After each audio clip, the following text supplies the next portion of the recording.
The next one we got to talk about, everyone talks about this team, the Los Angeles Lakers.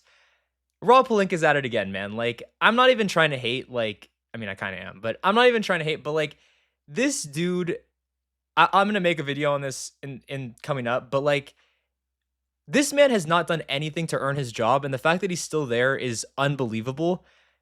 I'm not even that pressed about them letting DFS go. Like, yes, it's not ideal, and you obviously want to have a good wing like that. He's very important. But like this Lakers team, my bigger yes, they signed DeAndre Ayton, we'll get into that. But like my big question with this Lakers team is what are you trying to do? What are they trying to accomplish? Are they trying to win it this year with LeBron, Luka, DeAndre Ayton now, that team? Or are you trying to build around Luka? Are you trying to get assets in, try to get some young players, get some picks, and then you can use those assets to build Luka a team? Like, I just don't understand what direction they're trying to go in. Are you trying, in my opinion, you have to pick one. You either have to try to win now and try to put your resources in now and have a good team for the next 3 to 4 years, and then maybe in 4 to 5 years when Luka's 32, then you're not as good. Fine. But, or what you could do is you could say, okay, we have LeBron, but we're not actually that close to winning. We're not better than Houston. We're not better than OKC. We're not better than Denver. Okay, let's find a way to get assets for LeBron. Let him go to a different team. Let's bring in some assets and then use those assets to get other younger players that are more on Luka's timeline that can kind of rise up with him. And in my opinion, if I was the Lakers and that's your goal is to build around Luka, then you should try to do that. You shouldn't be half in, half out. You shouldn't keep LeBron and just throw away this year because they're not going to win it this year. Throw away this year with this team and then just be like, oh, now we're trying to win with Luka. It's like you just wasted a whole year of Luka's prime. Luka's in his prime right now. Like this is Luka's prime. You're just gonna waste it because, like, I just don't get the direction. So I'm not gonna get pressed about the DFS signing. Like DFS being there versus not being there is not gonna cost them a championship. He's a very good player and he's important to this type of team, but this team is so much farther away from a championship than just DFS. So I'm not gonna freak out about that. The Laravia signing I do like from a Lucas standpoint because I think he does have potential. I've seen some clips. I've been watching some film of him. Like he does seem like he has some potential, and over the course of a few years, I think he can get a lot better. But right now, he's not a contributing player on an elite team. Like he needs to get there. He's not there yet. And DeAndre Ayton, like he's super talented. I mean, I remember watching him, UCLA fan, watching him against Arizona. Like this dude's a really good player and he's super talented. He's big. He can hit shots. He has good touch. Like he's a really good player. But whenever you're bought out by a team, whenever you're getting that much money, you're that good of a player. You're averaging 15 to 18 and 10 on 65% shooting, and you get bought out. It's not exactly a good sign. Like something, the fact that the fact that the Suns wanted to get rid of him, and then now the Blazers wanted to get rid of him, like something is just not right there. Obviously, people have concerns about the motor, the mindset, the intensity, the aggressiveness, and those are all.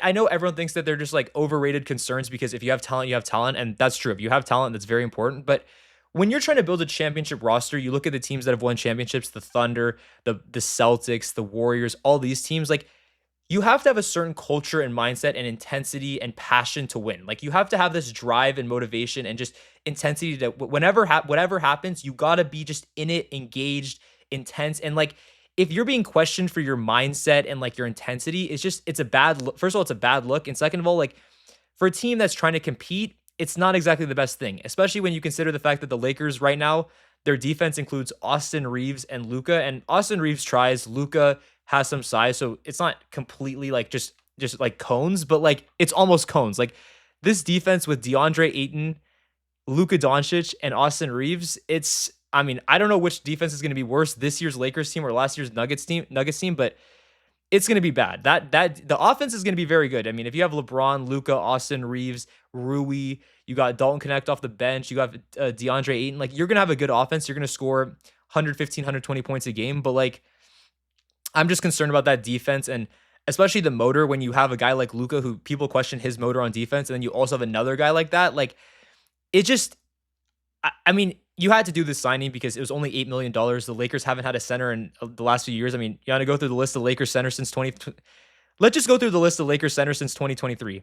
Jackson Hayes, Alex Len, Trey Jemison, Christian Coloco, Colin Castleton, Harry Giles, Thomas Bryant, Wenyan Gabriel, Mo Bamba, and Damian Jones. Like They had AD, of course, but they could not get a center to save their life. Rob Pelinka could not find a single center in the league. Not even a Clint Capella, Jonas Valanciunas, none of those guys. He couldn't get anyone. Those were the guys he had. So at least now you have a decent center who's super talented, has a lot of tools. He should be, he should be a pretty good fit. I mean, Luka's going to be driving to the hole a lot, going to get some mid-range shots. He's going to get to the basket. He's going to get some help side defenders. He'll just pass it out to DeAndre Ayton right there. He can hit some floaters, some hook shots. Like, he's actually good in that area. He's good from 5 to 10 feet from the basket. He's actually really good from there, DeAndre Ayton. So Luka will create a lot of advantages. So will LeBron. So he'll have some open shots. He'll have some good looks, but I just don't understand. My big point with this is I don't understand the Lakers' vision. Even if you get a guy like Andrew Wiggins and you get DeAnthony Melton, or you sign Al Horford, or like,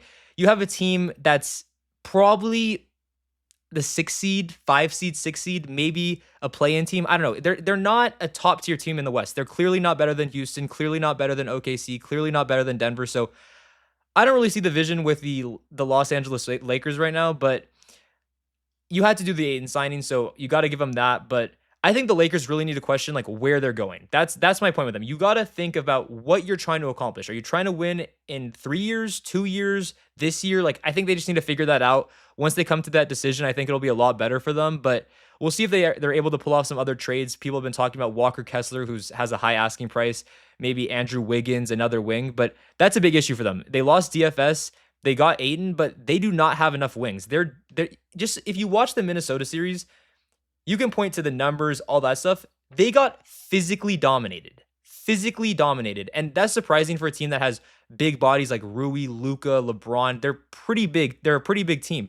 But they obviously didn't have a center. But their other position, they have positional size. So the fact that they got that physically dominated by the Timberwolves, like, it's concerning. And the fact that DeAndre Ayton, that's his one concern, is his motor and his physical intensity. Like, I'm still concerned about this team, but they need a few more players. We'll see if they get some, but yeah, they're just not close right now. I don't think they're close. We'll see if they trade LeBron. We'll see if all that stuff, but it's crazy times in LA right now. It's crazy times.